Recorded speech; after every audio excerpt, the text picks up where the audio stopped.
My name is Art Johnson. I'm a staff member here at the Philosophical Research Society. And I'd like to introduce our lecturer tonight. Actually, we're splitting the lecture, but he's going to start, so I'd like to introduce him. Those of you who aren't familiar with Ron, what I'm going to do is just tell you that 4 years ago, he came here to the Philosophical Research Society for the first time, and his first day here was asked, or actually requested, to go into Mr. Hall's office and speak with Mr. Hall. And from that point on, he's been Mr. Hall's assistant. And I don't think I have to say too much more than that. This is the second in the series on the Kabbalah. And somebody asked me if these were being taped for public issue, and they are. The two lectures, both last week's and this week's, will be available in the gift shop tomorrow at noon. So without any further ado...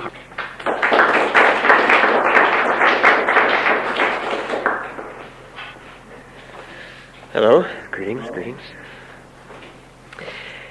This is going to be the first of 3 lectures that are distinguished from the 12 in the series by the fact that I'm going to be assisted publicly by Mr. Art Johnson, who just introduced me. Those of you who were here last week remember that I promised Art would not introduce me again, but then I thought I could embarrass him again, so in the last minute I decided to ask him. What we're going to do is I'm going to speak about 5 to 10 minutes about the Bible and the Kabbalah. And then Art will come up and finish this half of the lecture, and I will come back for the second half and deliver my spiel about it. So to begin with, let's think for a moment about defining our terms, putting the Bible in perspective and putting the Kabbalah in perspective. The Bible, which is a very misleading name because it means the book, the holy book if you like, is one of many holy books. There's the Bhagavad Gita, there's the Mahabharata, there's the Egyptian Book of the Dead. All of them are holy books. All of them have very interesting similarities. And all of them call themselves the book. Depends on what culture you're in, whether the book to you is the Quran or the Tao Te Ching or the Bible.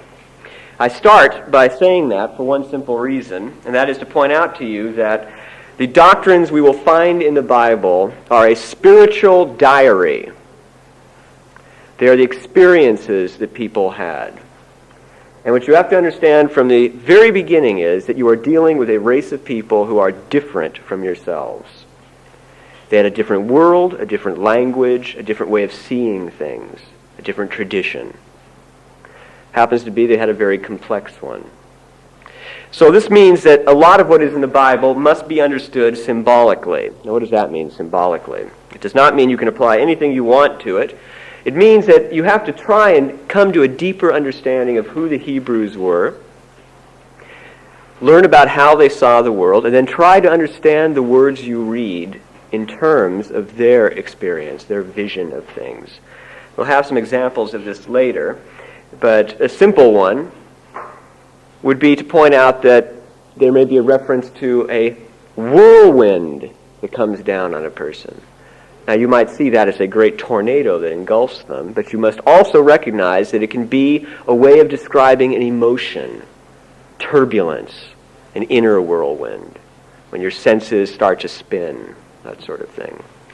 So if you begin to read the Bible in terms of a spiritual document, a spiritual diary, you come up with some very interesting observations, and they are that the Upanishads, all the great Hindu sacred books, the Chinese sacred books, the Egyptian sacred books, etc., the Quran, and the Bible are describing the same things, the same kinds of experiences.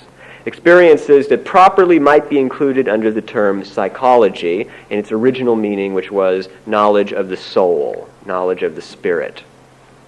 These are books that are how-to books, in a sense, of spirituality.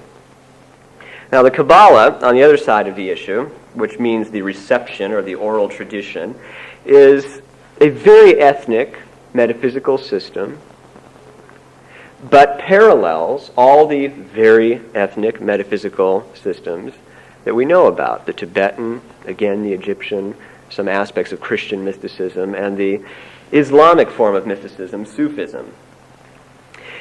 So what you have in the Kabbalah is a kind of more precise record of these things. The Bible is a very generalized, symbolic, literary, large statement of these realities. The Kabbalah is what happens when you put a specialist on the same experiences, somebody who devotes their life to understanding spiritual vision, spiritual nuances of sensation, and who then develops systematic ways of visualizing these experiences so that others who come along after them can have a better understanding of what they're experiencing, not be frightened by it, and realize that it is human. And it is common, as the Kabbalah says, to everyone, no matter what their tradition is. As I said at the first lecture, and I'll repeat it here, it bears repeating, what you will be hearing tonight in terms of the Kabbalah is an interpretation, my interpretation and Art Johnson's interpretation, of reading done in Christian and, you could say, I suppose, pagan mystics who have studied the Kabbalah and compared it to their own religious experiences, and what scraps are available to us of the Hebrew tradition. The fact of the matter is that, as far as I can tell, no one in this room will ever be privy to the Kabbalah for the simple reason that no one in this room is an Orthodox Jew over the age of 40 who is completely devoted to studying the Kabbalah. If you're not those three things, you don't have the Kabbalah no matter what anybody says. What you can do, though, is take the scraps that are available to you and match them to the scraps other traditions make available, and most importantly, match them to the experiences you have through your own spiritual practice. There is the danger there of falling into misapprehensions because you read your experience into something. But the beauty of it is that in comparing to other traditions, to the Tibetan, Chinese, the Hindu, to the American Indian for that matter, to the Romantic poets in England, if you keep seeing the same things over and over and over and over again, and you've had the experiences, you've got a pretty sure bet that you've read correctly, that you do understand what these people are trying to say. And you use a very simple rule, and that is that it is the simplest interpretation, it is the most spiritual in terms of experience, and the most practical, the interpretation that works. People who interpret the Bible in terms of the Kabbalah and give you these long, drawn-out metaphysical systems, what is the usefulness of it? If you memorize them all, you'd be the same person that you are when you start. They won't magically by themselves transform you. You must practice spirituality.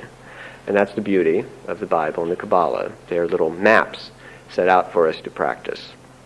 And I'm just going to say a few more words about it. One is that, unfortunately, among sacred books, the Bible has one of the bloodier histories.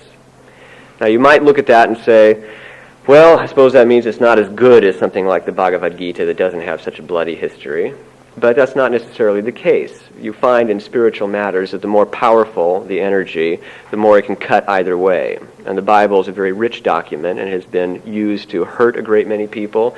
And on the other hand, it may be one of the most effective spiritually of any documents that we have if it's read correctly. Now, there's a few barriers between you and that correct reading. And they are, in short, language. Not only do very few of us read Hebrew or Aramaic, so we don't really know what the words mean, but to make matters worse, we have pretty poor translations. A very simple example is there is a Hebrew word called hitbodedut. Terrible word, isn't it? It took me weeks to memorize it.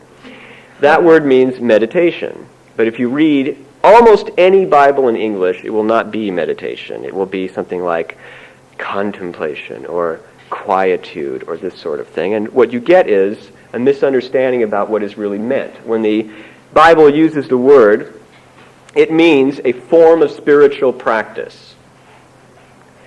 Now, why should that be important? It's important because we have a very long 2,000 year history of Kabbalistic documents that say one thing about the Bible. And I want to stress here that the early Kabbalists are not freaky little guys living in garrets, spending all their time trying to figure out. Many of these are the greatest rabbis of their times. These are leaders of the Jewish people of those eras. They all say the same thing. The prophets were not touched by God just like that for no particular reason. These were very skilled practitioners of spiritual arts. They practiced meditation, they practiced visualization, they practiced self-purification. Your Jesuses and Moseses and Elijahs are spiritual practitioners, like Zen Roshis, like Hindu sages, like anyone in an initiate tradition. Art will speak to you a little bit in a moment about the Essenes, which had a tremendous influence on the Hebraic Bible and on the mission of Jesus. Many of the statements that Jesus makes in the Bible, to focus on that for a moment, are incomprehensible without a spiritual perspective. They lead to things like inquisitions. Now, beyond the bad language to deal with, that barrier, you have another barrier to deal with, and that is that in its long history, the book has been butchered again and again and again. There are pieces that are there that weren't there, and pieces that should have been there that aren't there anymore. And we have really no way of knowing which is which because the church was very careful to burn all of it. For instance, there are some scholars who say that early Christians believed in reincarnation. There is no question.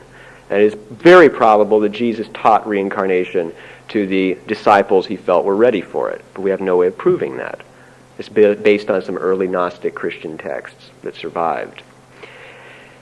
This is another problem, then, one that we have to again refer to spiritual experience in our own practice and in the practice of other cultures to try and rectify. And what we discover is that there are little changes that will do things like make Jesus into not just the personification of spirit, or what might be called the overself, not just an example of a God-realized, fully awakened being, but a God in the flesh separate from everything else in flesh. The argument here is that that separation was put there by the church for one simple reason. It was a good way of keeping us down. The idea was that Jesus did not come down to say to everybody, I'm God, you're nothing. You get to heaven if I like you, and that's it. The idea is that Jesus came down and said, you are God, and you are God. All of you are God if you realize it, and I know because I am God. I've realized it.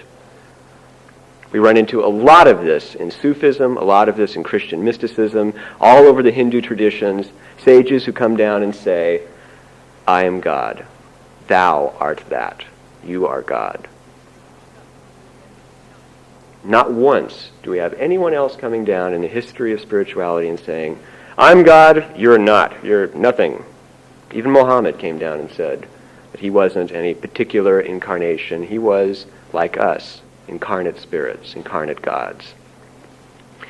Very small example. If you go back to your New Testament and reread it, and read the Christ patterns as referring to what we might call your spiritual overself, your spiritual root, you will read a very different book than if you read it historically. And you will read a book that is incredibly profound and is a constant meditation, helping you to understand what is meant by the term overself, by your true spiritual center.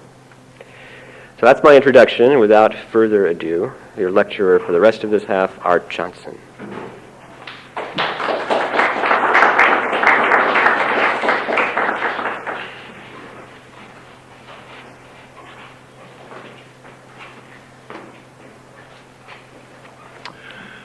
Well, Ron's introduction saved me a lot of words. I'd like to talk about the Essenes, find out who they are, why they were motivated to do what they do. We cannot accurately suppose anything about history.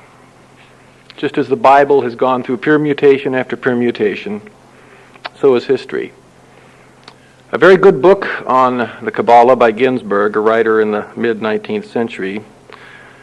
It's a good book because he did a lot of research. And what he found is he looked back to philosophers of the 18th and 17th and 16th century, Gale and many others, was that they took the snippets of Neoplatonists like Porphyry and Pliny, who had written about the Essenes, Philus Judeo, several other people.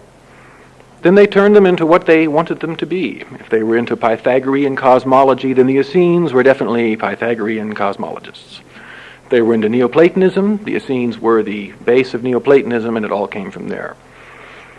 Gale, in particularly, devoutly believed that Pythagoras took everything from the Essenes. His entire philosophical system was derived from the Essenes. So let's start there. Where did they begin? In recorded history, the Essenes date back around 200-300 years before Christ. They are claimed by some people to be pre-Adamite. One thing for sure, though, is after around 44 AD, actually July 27th, 44 AD, we don't find much about the Essenes. They seem to have blended in with primitive Christianity, to be absorbed by it. Now, the Essenes were a third of a huge Hebraic tribe that wandered around the Dead Sea, lived near Jerusalem and in those areas. There were three tribes that had originally been one. They all basically had the same cosmological and theosophical beliefs, but there were different degrees of intensity within the tribes. The Pharisees, Sadducees, and the Essenes. The Pharisees believed that God or fate, take your choice, ruled most things, but that self-will played a very important ingredient into the evolution of events and occurrences. The Sadducees believed nothing about that at all, absolutely not. Fate had nothing to do with anything, we're all in control. And the Essenes went the other way. They thought fate or God controlled everything. Everything emanated from the one, everything was good. Very Neoplatonic here, by the way. It's very easy for them to start drawing these conclusions. And that's the fascinating thing about studying the Essenes, is that when the Neoplatonists talk about them, like Pliny and Porphyry, I'm not sure Proclus wrote anything on the Essenes or not, they definitely draw Neoplatonic viewpoints. It's very interesting there. Unfortunately, as most history, they've been turned and churned, but we can find some things that are pretty consistent, and that's what we can work with. What is their value, and what do they have to do with the Kabbalah? Well, we're not really too sure of that, except it was an oral tradition, as Ron mentioned, and it's assumed that these prophets, these mystics, these holy men, this tribe of holy men, cradled this knowledge and passed it along. Now, the etymology of the word Essene means physicians, but more spiritual physicians. Strong race, pure, pious, dedicated, holy. At the root of the Chaldean Hebraic root, these type of words can describe them pretty well. Their basic philosophy was freedom to devote themselves to the Almighty. Love to God, mercy to others, purity of character, body, mind, soul, heart. They were socialists, basically, in our interpretation. They were mostly agriculturists and beekeepers. There's lots we can do with that, isn't there? They shared everything. They had a Sabbath, and on their Sabbath, they took the Bible in its form, studied Jehovah, the permutations of the Tetragrammaton, and Bible symbology, and had a fun time communicating with the hierarchy of angels around God's throne. That was a great pastime for them.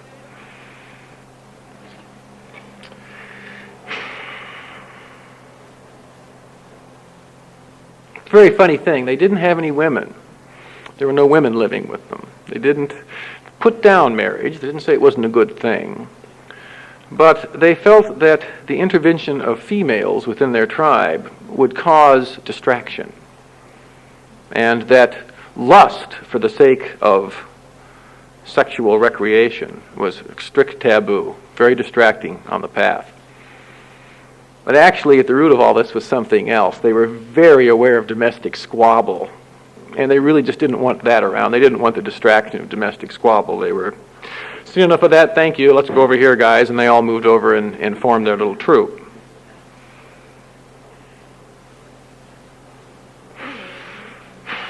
How do they proliferate their population? Good question, isn't it?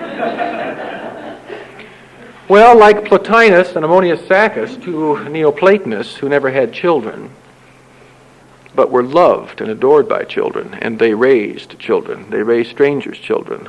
They taught the good friends, their children were sent to Plotinus and Ammonius Saccas to be instructed by them. They took on other people's children. They took on the world's children, and that's what the Essenes did.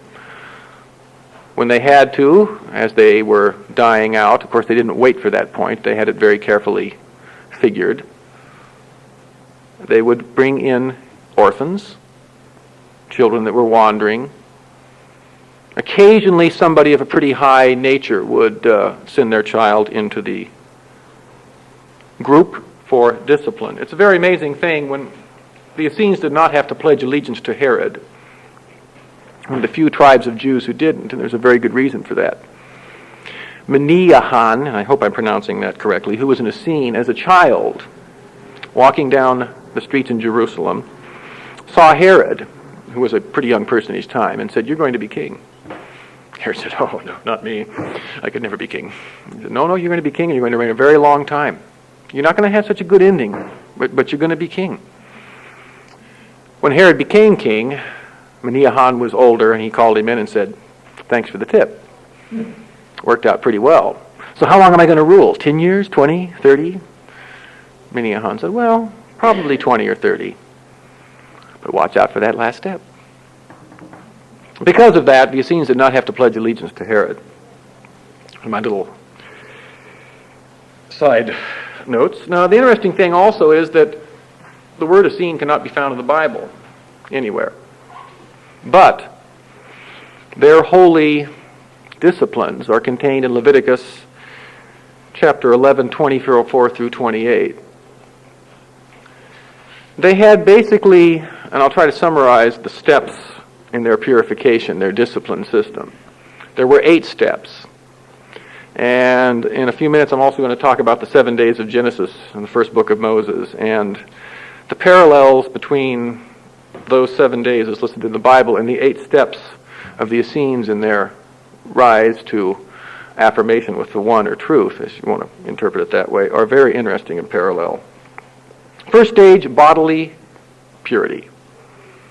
These people would not touch someone who was initiated below them. If they did, they ran to the river, washed, scrubbed, you name it. Number 2, abstinence from sexual intercourse.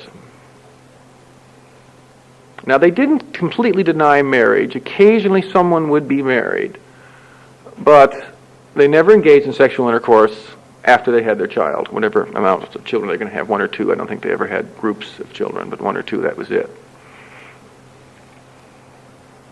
Inward purity,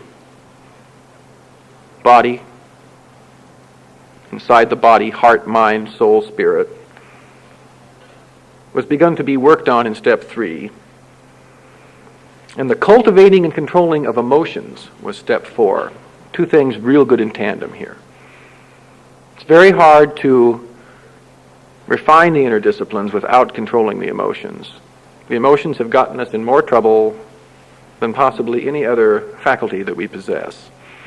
And when you get right down to it, all of the mystical doctrines, no matter what culture or religion or place they come from, have in their core this discipline of the emotions, this balance. Even the tree itself, with its middle path, its extreme mercy and severity, and its middle path, that middle path is the balance.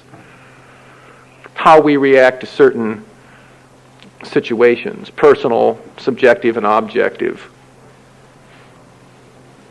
We know pretty much how we are when we're in traffic driving home after work about 5:30 and somebody cuts us off. We really want to get home because the Laker game is on and there's a big tie-up right there at the old interchange. And I found myself there many, many times, whether my point was to get home for the Laker game or whatever, screaming and yelling at the top of my lungs because it was so important for me to get home and to do whatever I was going to do. And then all of a sudden I'd go, "Wait a minute. Hold on here, getting a little carried away there, buddy." So the cultivating and the balancing of emotions was number 4. Number 5 was to culminate holiness. You didn't draw God down to you. You raised yourself upwards to the truth, whatever God represents to you, your individual beliefs. And the step after that, number 6, prepare yourself to become a temple of the Spirit. Prophetic. Not pathetic, prophetic. The 7th, you stood on the threshold of miraculous cures. Once you had completed these 6 steps, You began to be initiated into the transformation of existence. And the eighth step was attaining the position or stature of Elias, who was the predecessor to Jesus, or the Jesus state. You've brought all these things together at this particular point. Now, Ginsburg in his book brings up a very interesting subject, or point. The Temple of Solomon housed the Ark of the Covenant. It's the highest point of prophecy in our known history, in the Judaic-Christian vein. When the temple was destroyed, whether you believe the temple to be allegory or material, prophecy suddenly diminishes. The energy source was gone. Now, many believe Jesus to be in a scene, someone who broke away from the Essenes. As I stated before, the Essenes did not believe in touching anything that was baser than they were as individuals, or collectively in spirit. Yet Jesus wanted to go out and be with the sinners because they needed the information the most. Sit down with the whore and the beggar and the thief in a casual atmosphere and try to influence. The Essenes sacrificed the lusts of the flesh for spiritual improvement, and Jesus sacrificed himself for everybody else. Well, the Essenes are very mysterious people. They are written about in the Talmud. They cannot be dated, as I've said.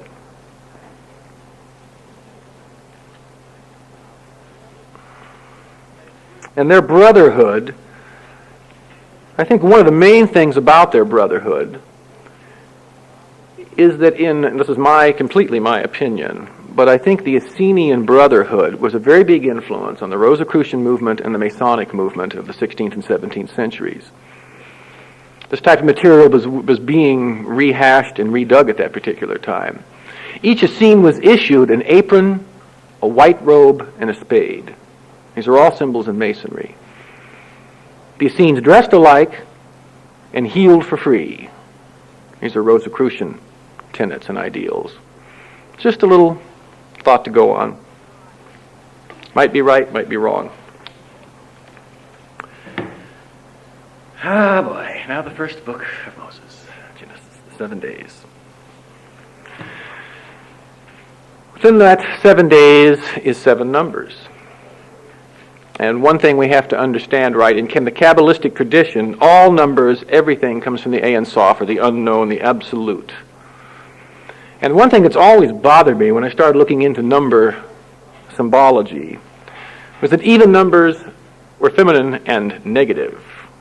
Odd numbers were male and positive. It seemed very chauvinistic to me because I didn't understand it. The odd numbers are positive because each odd number contains a mean. Let me show you an example of this. There's a balancing point. And we have 3. We have the 2 extremes and this balancing point in the middle. We have 5, same thing. The extremes, the balancing point in the middle. When we have 2 or 4, we invite comparison. We don't judge things for their real essence. We start to judge by looking from one to the other. The even numbers are ruled by the moon, emotions. Here we are with emotions again. The sun rules the odd numbers. So in a sense they are balanced by the Father, in a sense. Okay, just to recap for a second. 7 days. Okay, what happens the first day? The first day, light and darkness are separated. This is real general summaries from a Bible that my great-grandfather left me that was a Masonic edition from 1922. Second day, the creations of the heaven and the earth, the firmament. Third day, the creation of earth's vegetation. The fourth day, the signs, the seasons, the days, the years. The greater light of the sun, the lesser light of the moon. Here we have time starting to coagulate. The 5th day, lower animal life in fowl and fish. 6th day, lower animal life in beasts of burdens and beasts of prey, and androgynous man, the combination of male and female. That life essence is here on the 6th. On the 7th day, the day of repose, Adam is led into the Garden of Eden and sleeps. God removes the rib, clothes it in skin, produces the woman, and they both stand naked and unashamed. It's the last sentence in the 7th day. Adam and Eve stand naked and unashamed. Interpreted literally, without clothes and proud of it, doesn't make much sense. But naked and unashamed, there was no jading yet. Everything was pure. It was at the beginning, it was the essence of things.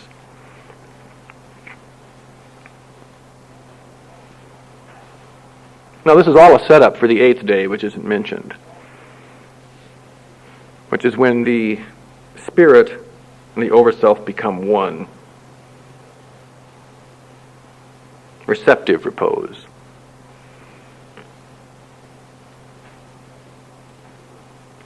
Well, the number 1, I'm going to use some thoughts of Eliphas Levi's, who was the 19th century Kabbalist that I mentioned last week. The number 1 is the first prime mover. It's the reason for man's labor, his motivation to seek his higher aspiration. When the 1 completes its cycle, it becomes the 10 and goes back to the 1, and that's the Hermetic serpent biting its tail. That's the symbol.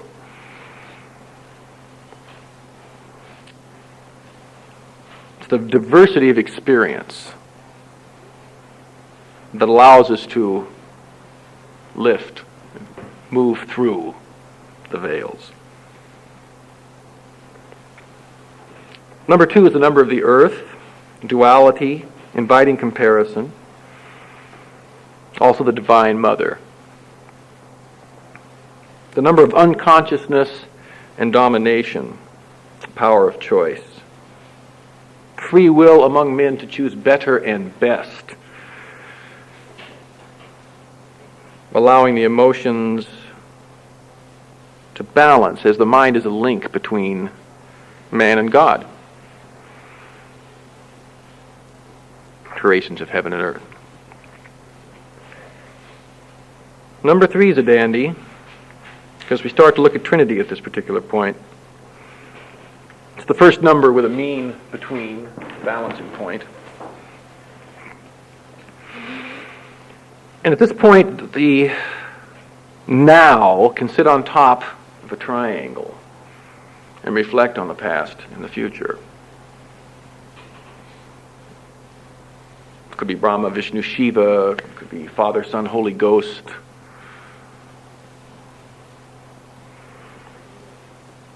Heaven, earth, hell.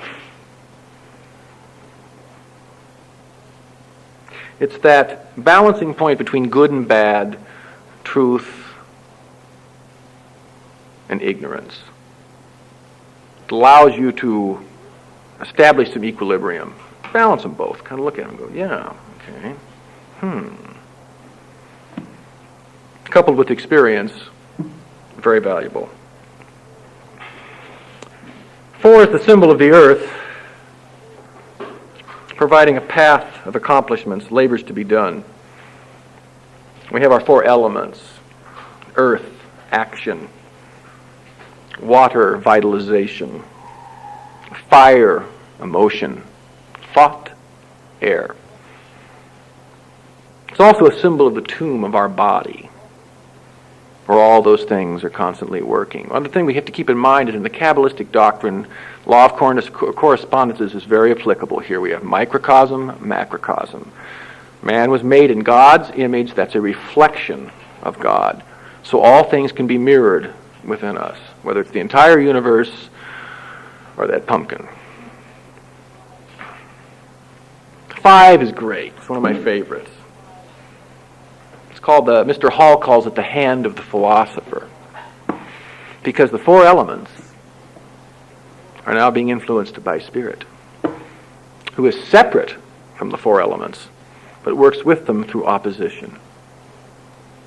I like that definition.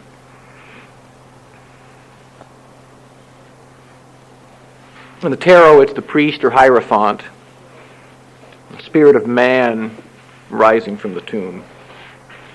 Living through the uncertainties of life and rising above them would be a little more definitive way. So much of the mystical paths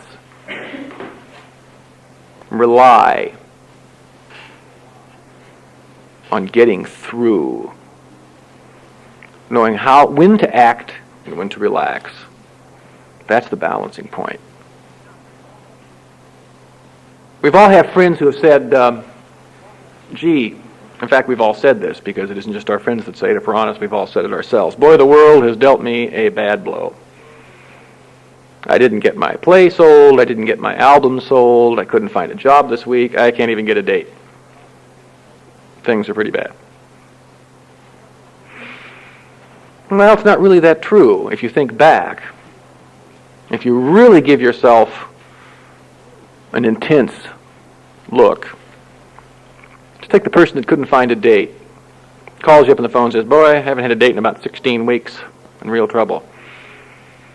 Yet 5 days ago, they were at the Bodhi tree or someplace to buy a book and saw a girl or a boy that they really liked. And yeah, I get a feeling about this person. Aha. But they're too shy to act on it. Or by the time they gather their thoughts, the person's gone out the door. This is an opportunity missed. As Mr. Hall said in all of his books, everybody has opportunities. They come to everybody. Nobody is excluded. If you don't see them or take advantage of them, advantage in this case meaning living through and experiencing them, well, there's not much we can do about it. When you come back next time, maybe you'll be a little sharper in the upstairs department. Now, the situation is, oh yeah, that sounds just like me. Boy, I was at the Bodhi tree 3 days ago and that happened. Not to worry. Not to worry, because if you've recognized it, you've already started to heal the wounds. That's the main thing right there. Very important. Don't chide yourself. Don't come home and beat your fist on the wall because you were too shy to say something. Balance yourself and sit down and say, boy, I really blew that one. But what can I do about it next time? Talk to yourself. Why am I messing this up? I don't get it. What is this? And don't be afraid to experiment. A person who's offered a job, as I was once, that paid an enormous salary and said, nope, no thanks. Offered travel worldwide. I had specific reasons for not taking the job. I had had similar jobs for over 15 years, and I felt that at this particular point in my life, I wanted to move on to something else. Well, I'll be very, very honest with you. I felt proud about turning the job down because I'd made other dedications in my life. And about 5 minutes after I hung the phone up, I went, boy, what a jerk. $10,000 a month. Whew, you're a jerk. But you know what? I didn't give myself a bad time very long. I said, well, were you honest about that decision? I mean, did you really want to take a pass on that, or did something about it scare you? No, I've done it before. I know it's scary, but I've done it before. I just wanted something else. Well, then give yourself a break and put yourself in the hands of your faith. When we make these decisions, there is no wrong. As Mr. Hall said, a bad decision's just as good as any kind of decisions. Any decisions is better than no decision. And many of us spend our times making no decisions. You know what I'm going to do? You call up a friend. I'm going to move up into the mountains, man. I really want to go up there. 2 days later, your friend calls back. You're all packed to go to the mountains? Nah, I decided not to try. It's cold right now. If you do enough of that, it's time to get balanced. And you can do it. And I don't know why I got off on this. I guess just going through... Must have related to something I said a little bit earlier, but if it didn't, what the heck. Thank you very much. Bartender, mixed drinks. I got it.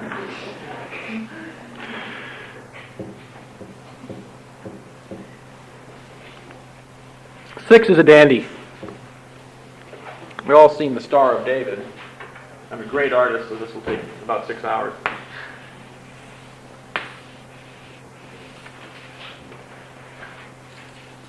Two triangles, superimposed, one going this way, and one going this way. What does it represent?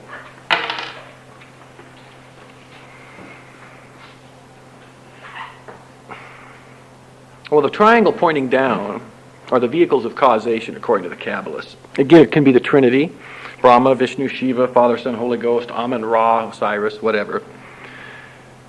But in order to express themselves, they need our threefold body: brain, heart, and generative system. So that expresses these principles moving into material existence.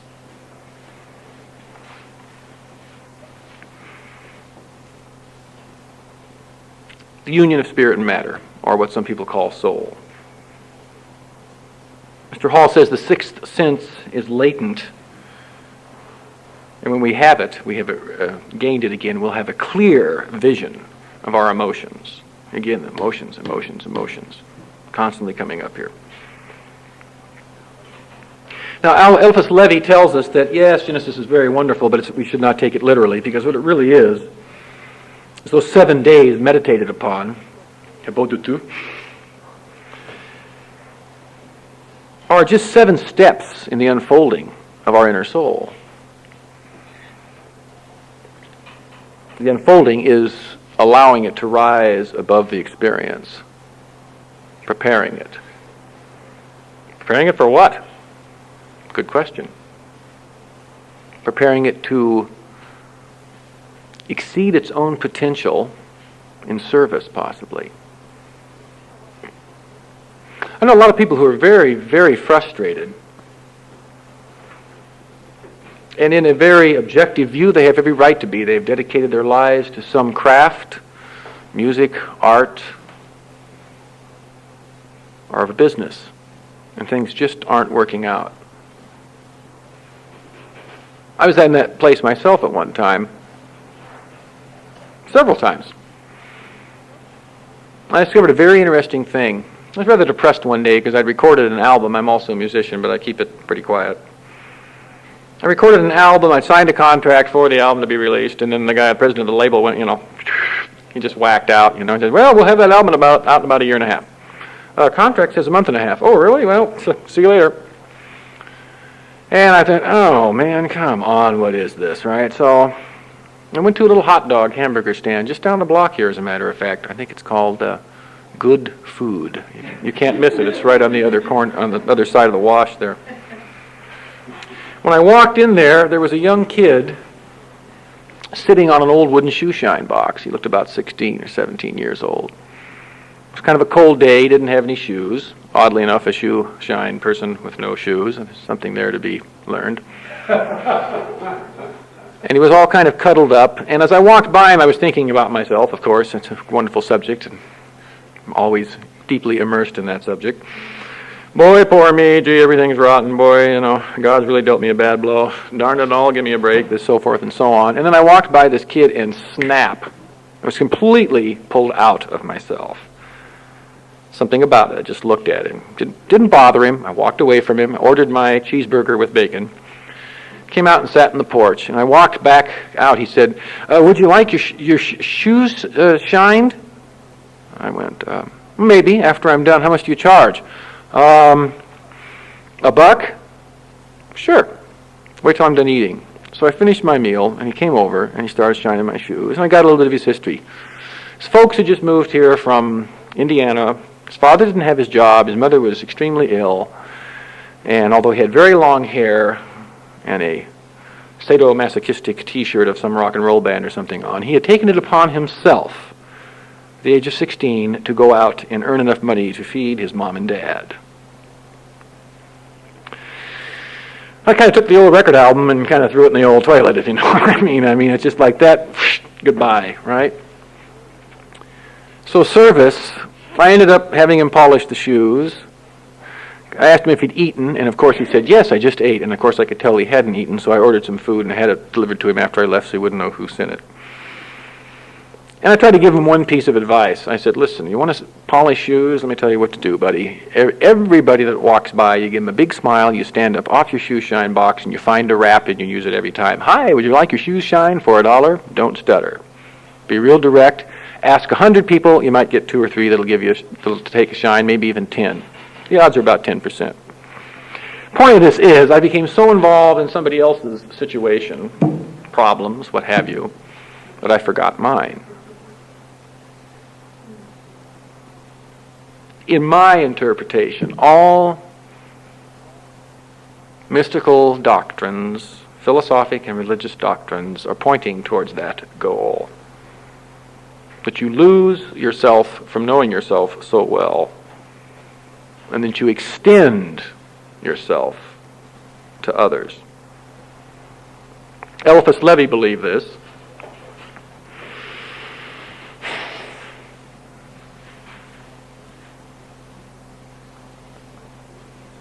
The seventh day is also very strange. Lots of argument about, well, is the seventh day Sunday or Monday or Tuesday or Wednesday or Thursday? Got news for you, no argument. It's all of those days. Several world religions have separate, different days for the Sabbaths. Sunday pertains to the Christian religion, but all the days are represented by different religions. And I'd actually like to close this out by one little quote from Mr. Hall, which I just loved. I found it last night in his book, Sacred Magic of the Kabbalah. He says, these 7 principles that develop the soul are like the music of the spheres, the 7 planets. It's the ability to recognize a blend in everything around you. Good, bad, ugly, beautiful, sour, sweet. That's all a blend. And he said, disharmony is generally a subjective adjustment longing. This poem is entitled The Oracle, and I thought it would be apropos for our discussion of Kabbalah and the Bible. And it goes like this. If dreams only bear the fruit of imagination, they are wasted like too much food at a banquet. Asleep, awake, then asleep again, knowing your melody will be lost upon morning's first blink.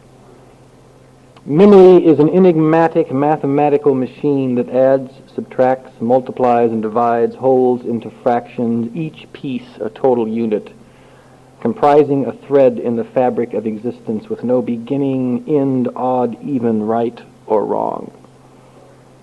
In this starving, half-crazed world, love rests off balance on the bottom rung of a worm-eaten ladder.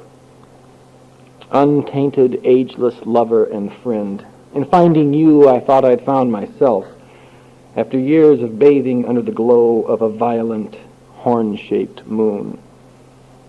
Only fools step blindly into the abyss, yet we felt no hesitation, grinning assuredly, believing fate's chains brittle enough to snap in our clumsy grasp.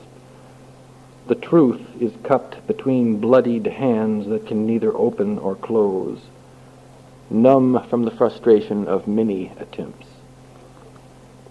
There is so much peace in a bonfire blazing at night on the beach, bare arms flickering in the light draped around contented shoulders. Dreams should lead to moments like these. Too many of us dwell in empty houses where dreams are only dreamed of. At every crossroads in ancient Greece there stood a small temple for confused travelers to seek guidance from the oracle within. Faith and hope, the ideas that influence form. The eye that looks but fails to penetrate denies the paradigm as it is expressed in the vision of a single woman passing through gray light surrounding a naked rose bush, her arms folded beneath shapely breasts, sad eyes looking to the past. Dizzy from tracing the serpent's winding circle, if no sanctuary stands at life's intersections, we are left to nurse upon an empty wooden idol.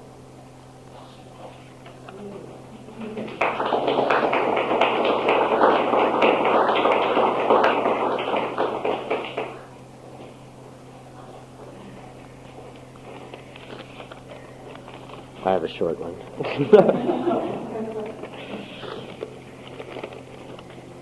This one does not have a name. Untitled. Except I don't like that title either. First comes the stillness, then a drop in a puddle of water on the pavement. Next, the sound of rain patters on leaves. Then the sight of water falling and its splash on skin. Only after these does the scent of wet concrete and grass rise to fill the air with colors. For a moment, in the silence before the rain fell, I thought the beauty might combust, and the street and cars and buildings might rip apart like paper before the bright blast of God.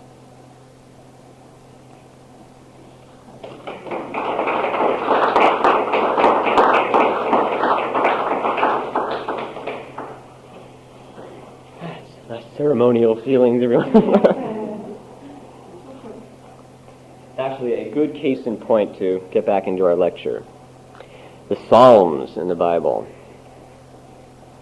If you've read your Bible, you know how beautiful they are. They are poetry. And poetry is something that is badly misunderstood in our age for a very simple reason. If you look for definitions of poetry these days, you get a scientificized vision of poetry, which is that it's a certain rhythmic use of language intended to capture specific feelings.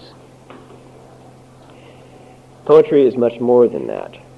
Poetry is a sacred art form, which means that when you've got the right kind of poet in front of you, or if you yourself are the right kind of poet, everyone who hears a particular poem has a mystical experience. If they have a strong enough foundation in their own lives to understand those experiences. We have some beautiful examples of this. In the Hindu tradition, we have a really phenomenal woman poet by the name of Mirabai, who wrote endless songs about how much she longed for Krishna, for God. We have in the Muslim tradition Jalaluddin Rumi, really amazing poet, just beautiful, who took very simple daily things that all of us are used to and showed how God and love and light and spiritual perception were constantly interwoven into every experience we have, no matter how mundane it seems. And again, the Bible is inspired. It is poetry. It is a form of sacred chant. If you know anything about primitive cultures, so-called, you know that they have a form of poetry, chanting, a form of ritual, where they pass down certain words generation to generation in a certain melody, and they chant these and they dance perhaps, and they work themselves into a kind of collective state of mystical consciousness. We do that too. We do it with television. Very true, actually. People who are addicted to television needn't feel all that bad, because what they're addicted to is the tribal life that they're no longer allowed to have. They turn on the television set, or the radio for that matter, and suddenly they're part of the world. They know who's sick, they know who died, they know who was born, they know what other people are doing. It's part of the tribal life. And the tribe at any moment is made up of all the celebrities and people who are in the news at the particular moment that we're turning on our television set or our radio. In the old days, back when the Bible was written, you didn't have television, you had tribal experience. And that is a kind of experience that is very different from what we're used to and extremely potent. This means that there are aspects of the Bible that we simply will not be able to understand in terms of our own experience. They are collective aspects, and a good deal of the Old Testament, especially Exodus, is made up of these kinds of experiences. Well, there's a lot of what might be called initiation rites in the Bible. But the idea here is not initiation in the sense of some esoteric, mystical, invisible masters who are initiating these people. It's the sense of how do people get to a certain experience, an experience that is called initiation because once you have it, you're a different being. You live in a different world, you see things different, you know different people, just like that. That doesn't mean you know different people in the sense of nobody you ever knew before you have the experience. It means that everyone you now know seems different. You see them through different eyes. This is the mystical experience. This is the initiate experience. This is the thing that brings you into the other world, the spiritual world, the one that you need to straddle, in a sense, while you're materialized here. The Bible is a record, then, of these kinds of experiences. We need to focus down on some aspect of it. Obviously, what we're dealing with here is a huge, years of lectures trying to understand what kind of spirituality is in the Bible. Examples of why this is the case. All the numerological symbology, the 40 days and nights, the 7s, the 8s, all of them have meanings. If you really want to enjoy yourself and have the time, sit down and write down every time the number 7 is mentioned in the Bible and see how all those stories are similar. And you will find that they are similar. To go beyond that, as we mentioned before, we have the difficulties of Hebrew.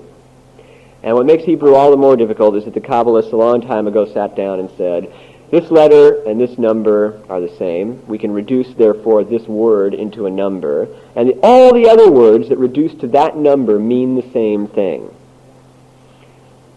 What that means is that you can take a single sentence and plug in to each place in that sentence perhaps 100 words. And all those words are interrelated. And there are Kabbalists who basically do nothing but meditate on how all those words are related, how they all mean the same thing, to open mystical states of consciousness. But we're going to focus on, this is a little bit different, we're going to focus on the prophet tradition. The reason we're going to do that is that there we have preserved the best example of the kind of spiritual experience that we can have. We do not have access to the Levites and to the other Hebraic traditions, as I've said. We don't have access to the strict Kabbalah teachings. But we do have aspect to the prophetic experience. Now, what I mean by prophecy is not what you might think. A lot of people think of prophets as spokespeople for God. Not the case. First of all, if you know your Bible, if you don't, I'll explain it, you've got the story of Aaron and Moses. Aaron was to be the prophet of Moses. And a lot of people think, well, that means that Aaron did the talking because Moses stuttered. But if you read the Bible carefully, what you discover is that Moses did the talking. So in what way was Aaron a prophet? Very simple. When Pharaoh needed something miraculous to see, to convince him, and it was decided that a staff be cast down and it turned into a serpent, it was not Moses who cast down the staff. It was Aaron. Aaron, in other words, was a vessel for spiritual power, different than what Moses was doing. He was a prophet. So when we mean prophet, we mean somebody who practices some form of spiritual discipline in order to open certain states of consciousness and certain abilities. Now, we are not going to focus on how you turn a staff into a snake, because I don't think any of you need to do it at this point, and it's probably more symbolic than anything else. We are going to focus on how you open up this initiatory experience. First, we have here our Kabbalistic tree. I'm going to quickly run over what we did last week, because this will be very necessary, because the suggestion that the Kabbalists give us is that this was the symbology used by the prophets. Now, last week I demonstrated that if you take a Kabbalistic tree, and I'll draw one very quickly here.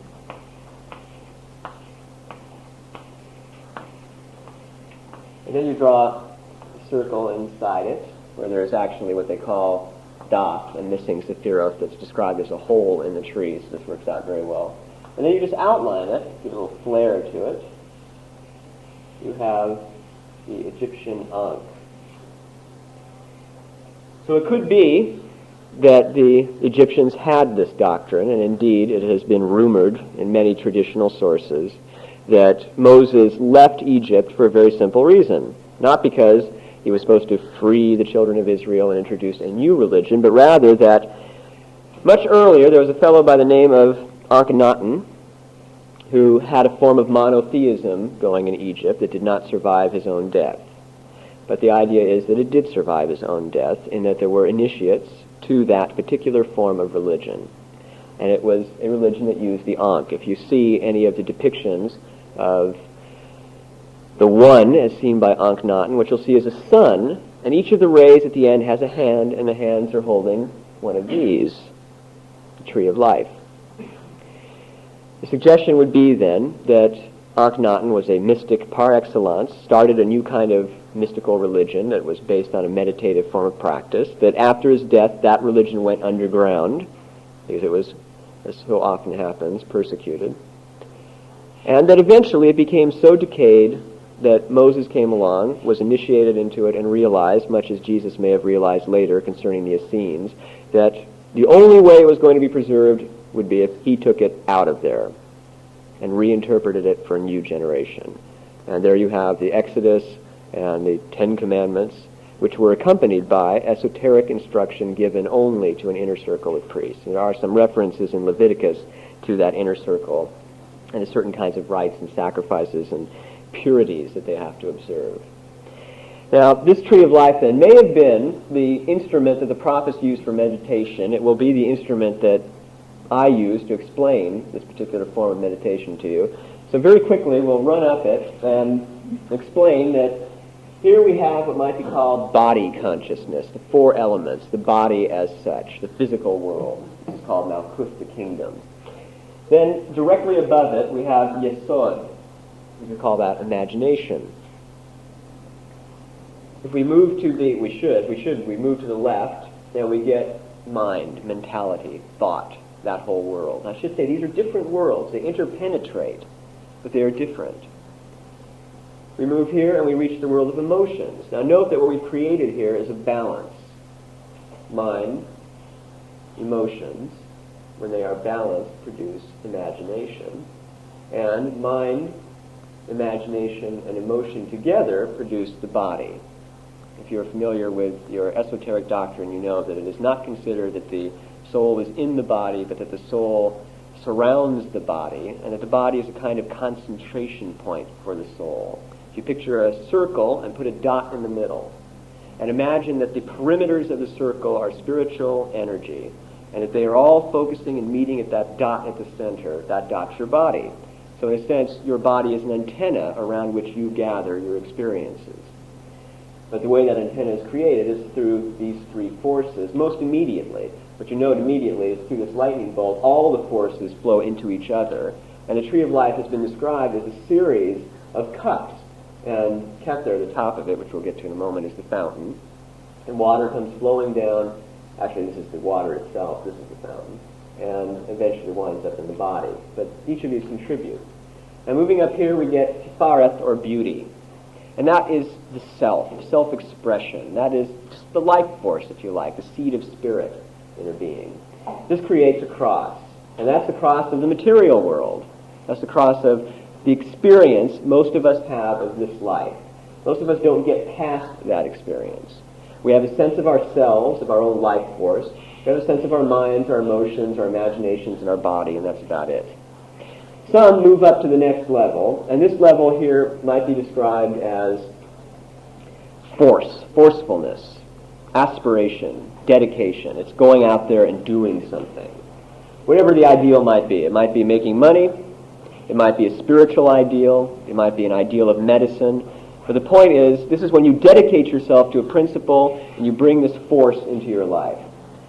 Then you move here and you get into this Jupiterian level of what we might call responsibility, becoming a pillar of your particular society, whatever place you might be. You take the responsibility of being a leader, of being someone who provides stability for those involved in that particular experience.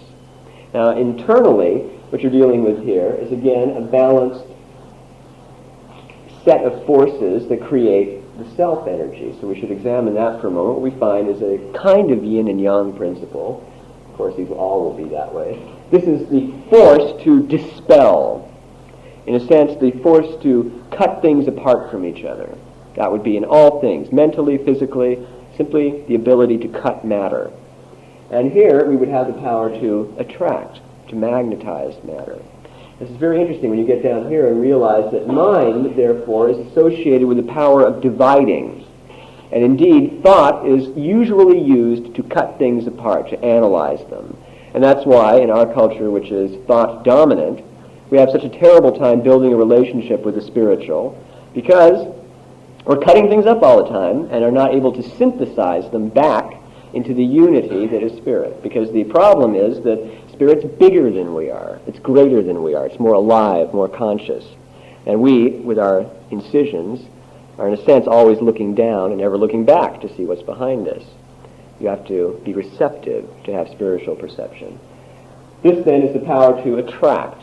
You might describe that as the ability to attract the atoms that you make your body out of, the ability to attract the people and situations and experiences you need for your life path. We move up from there and we reach a more primary yin and yang. This is described as the cup of space, receptivity in all things. Matter in its most basic form is something that receives, something without color, without form, without even being in a sense. So in a way, what this can be understood as is the outermost limit of the expression of the divine at any instant. Because everything that appears not to be within that limit is about to become spiritualized. And insofar as it is not yet spiritualized, it has this property of receptivity.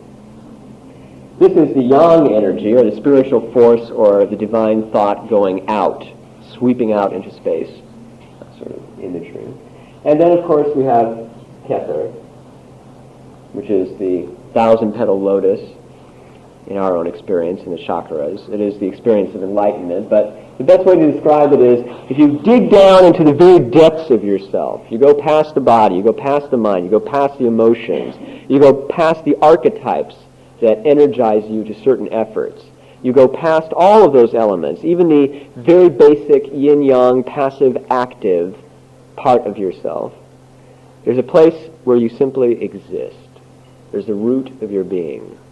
And the root of your being is understood to be, in a sense, where God touches you, where you and God combine, and you derive your being from that seed. And the idea of the Kabbalah, the idea that the prophets were practicing, is to get up that tree and experience God's touch. They used to call it a kiss. It's very romantic.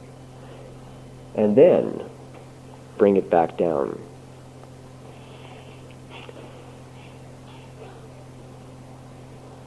Anyone on a spiritual path is doing precisely that.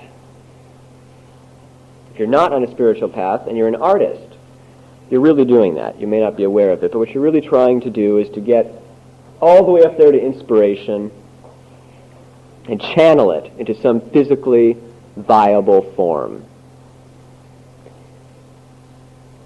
Zen, yoga, tarot for that matter, astrology, the Kabbalah, Taoism, all of these, Christianity, all of them are approaches to this one experience. This is a very good map of that experience. In my experience, it's been just about the best, in that it shows the necessary balancing and always keeps in front of you the idea that you've got up here this infinite, this unknowable, and down here you've got the earth. And you've got to be able to hold both sides, to be God-conscious and aware of the things around you. You'll know that there are three paths drawn here. This is called the column of severity, this is called the column of mercy, and this is called, oddly enough, the middle path. Yoga is also called the middle path, and the hint here is that this is the most direct way to get the experience. You've got to balance these elements in order to activate these, but you must beware getting lost in either side. If you get lost on the side of severity, you become very mental, you become analytic, mind or thought-bound, you become rather aggressive in your opinion, and finally you become, in a sense, sterile. You receive, but you don't create. Now, if you've been in university or if you've read a lot of books, you will note something very interesting in our academia. And that is that the most famous academics tend to be, this is a generalization, but tend to be people who build entirely on other people's work. They learn all the books in their tradition and then put the different elements together in a different way. Rumi had a wonderful little poem where he said that that all they do is blacken a page with rearrangements of each other's words and consider themselves wise. But their experience is nothing but a little nosegay of flowers gathered from our garden of experience. This is a very beautiful image and very true. If you get lost in the side of severity, then you don't reach the middle column. You lose all this. And the tendency that you find is, in authors of that sort, or human beings who are locked into severity, they don't have very good body consciousness, first of all. That's kind of proverbial, your nearsighted, stoop-shouldered professor sort of thing. They have lousy imaginations, because their books, as you know, are boring.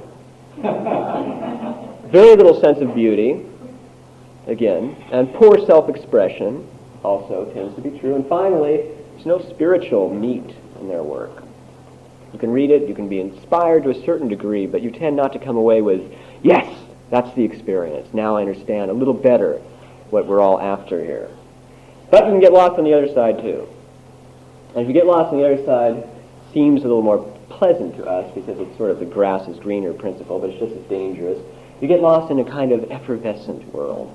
You wind up completely involved in your emotions. And these are the people who will tell you things like, you say, I've been to a lecture, I heard a very interesting lecture, and they say, oh, I don't need to listen to things like that. And I don't read books, I don't need that. I just know what to do. I feel it, that sort of thing. Now, some of them do, but they won't tell you that. They'll just smile at you and say, was it a good lecture? And they may even listen because they might learn something. But the ones who are effusing all the time about their wonderful emotions are lost in effervescence, or lost in the column of mercy. They also tend to be very Jupiterian, very generous, very impractical in the sense of not realizing that there are very sharp, very painful, very structured elements of experience in this world.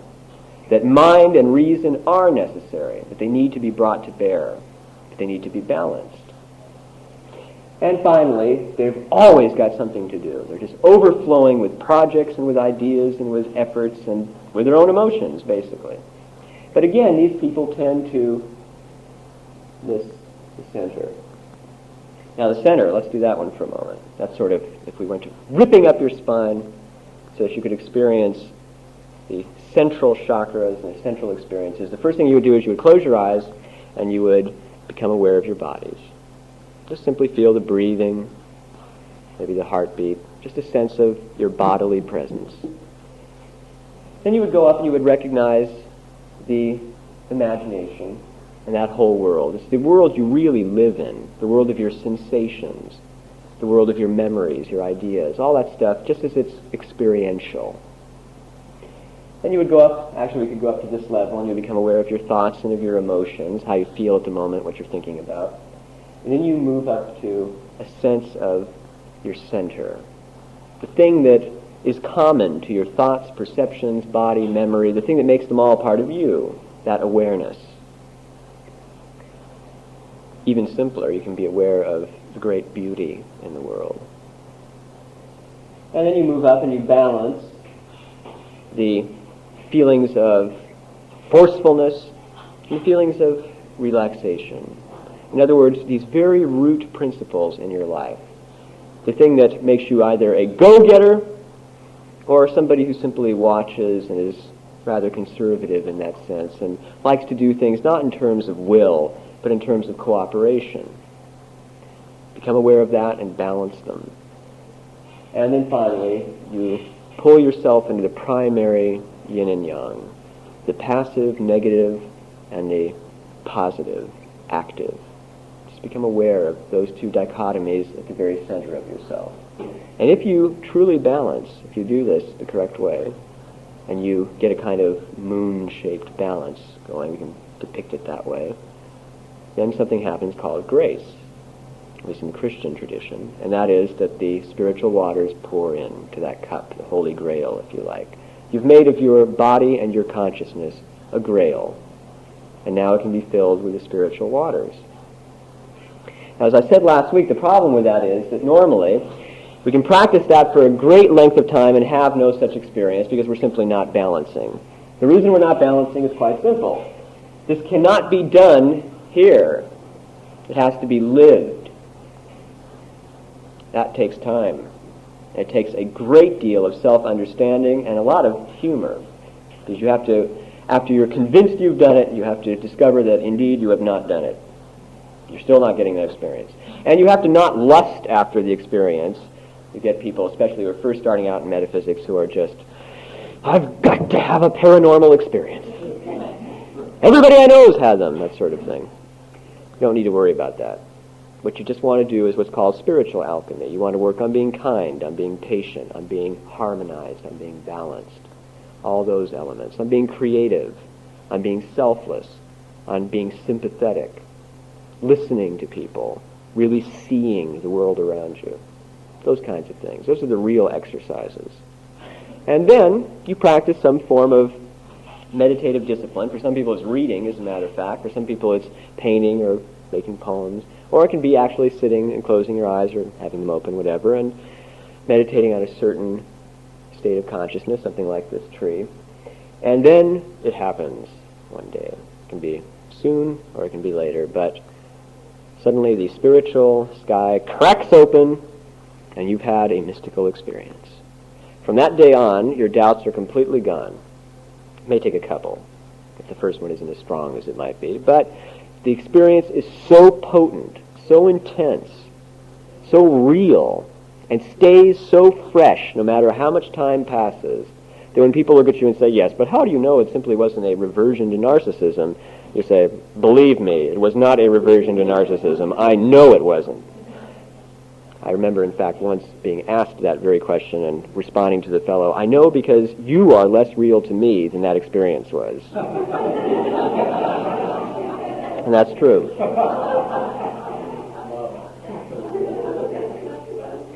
Now, all this process of balancing is in a way, it's an effort to get out of what's called the klipov, or klipov, depending on what tradition you're looking at. These are the world of shells. That's where we all live. In itself, that's self-explanatory, but we can add a little by saying there are three kinds. If you look at Ezekiel's vision in the Bible, and other places also, you get the description of a whirlwind, a flashing fire, and clouds. And if you've studied Hindu philosophy, you immediately say, aha, we're talking about what's called the three gunas, the three aspects of all material life. The flashing fire in Hinduism is called rajas, this force like volcanoes, fire. The clouds, tamas, obscuration, heaviness. And then finally, it's completely slipped my mind. It does happen. Sattva, yes. Actually, the reason it slipped my mind is because I was wrong. So let that be a lesson to you and to me. Fire, the flashing fire, is actually sattva because it's a very clear, very blinding experience. And the whirlwind is rajas, the experience of force and turbulence, the volcanic activity. So let me rephrase that so that I remember it and you remember it. We have rajas, which is the whirlwind turbulence. We have tamas, which is the heavy cloud of obscuration. And finally, we have sattva, the flashing fire. Now, those three experiences, let's bring them into our own lives, go something like this. These are the three ways we get lost on the spiritual path.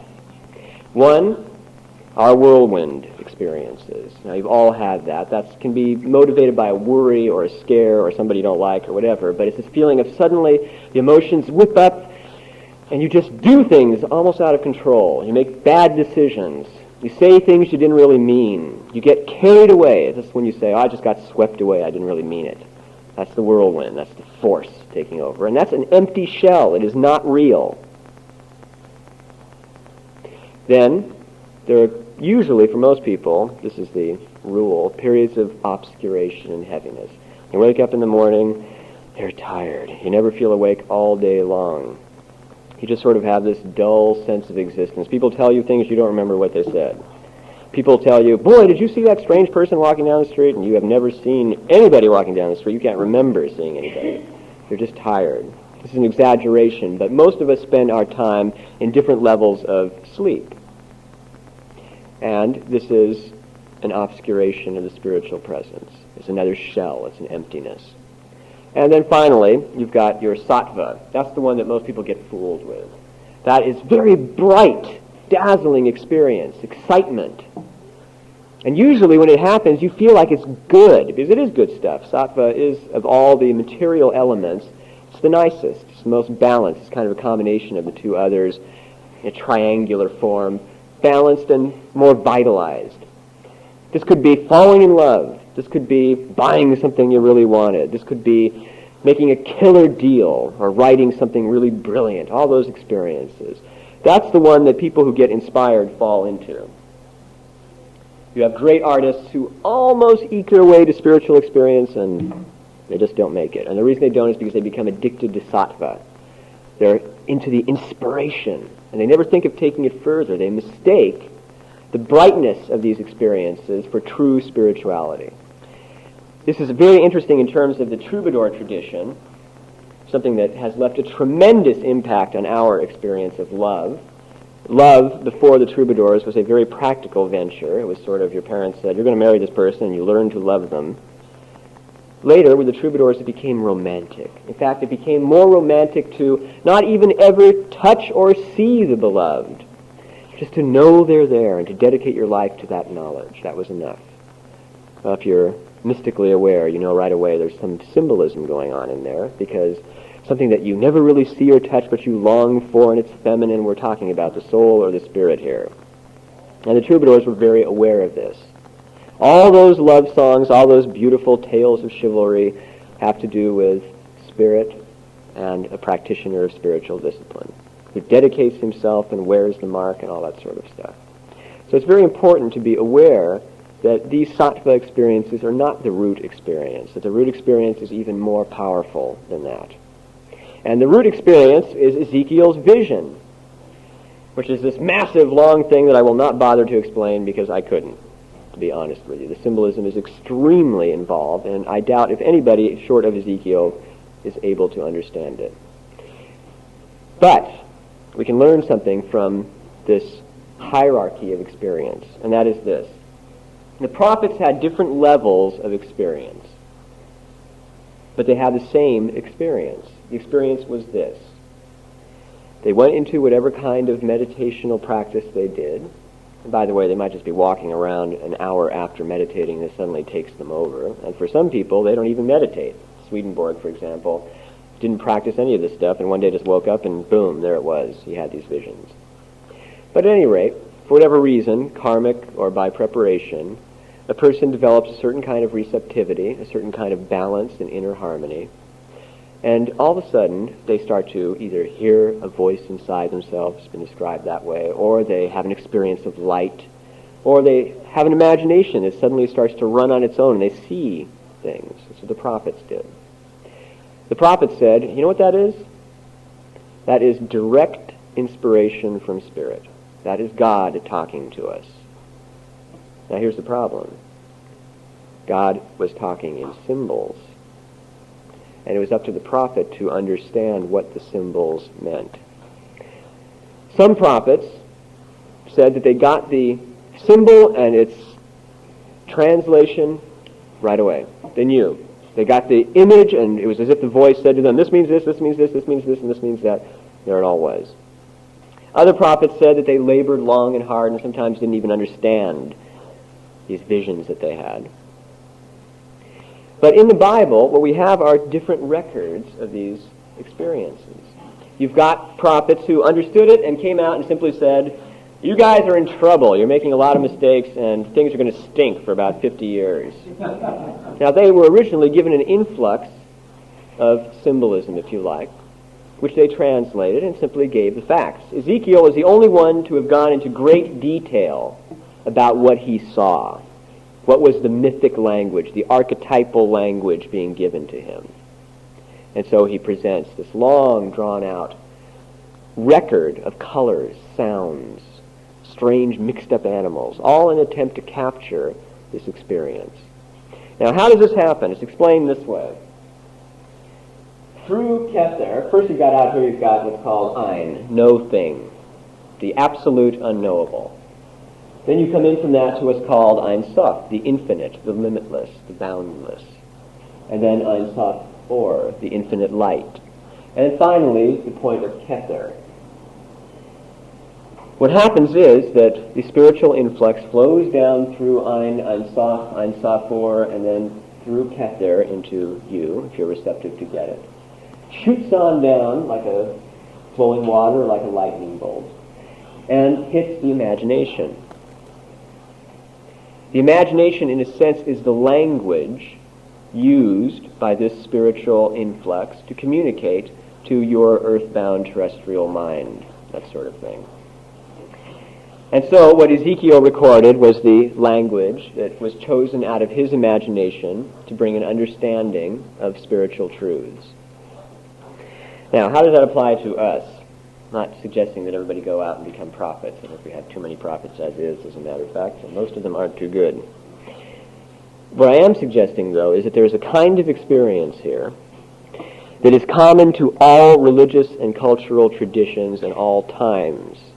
A big problem in understanding this in our culture is that we tend to set the Bible and Christianity, or the Judeo-Christian tradition, apart from all the others. We say, yes, the Hindus practice meditation, but the prophets, they got direct revelation. They didn't need to do that stuff. And only the prophets are legitimate. Everybody else faked it. But if we look into the tradition as it exists among the Jews, among those who wrote the Old Testament, what we discover is, no, we are dealing with meditative practice. We're dealing with the same stuff all the traditions are telling us. That means it's reducible to one element. It's human. It's part of human experience. That means it's a birthright for every one of you and for every human being who lives. And if you fully understand that, you see what a disaster it is that people don't know that. People suffer terrible fear of death, fear of loneliness, isolation, fear of evil, fear of harm, fear of pain. And all along, they have access to a profoundly healing, vitalizing, and sympathetic form of greater consciousness that is their birthright. All religion practiced with real understanding, sincerity, and dedication leads to these kinds of experiences.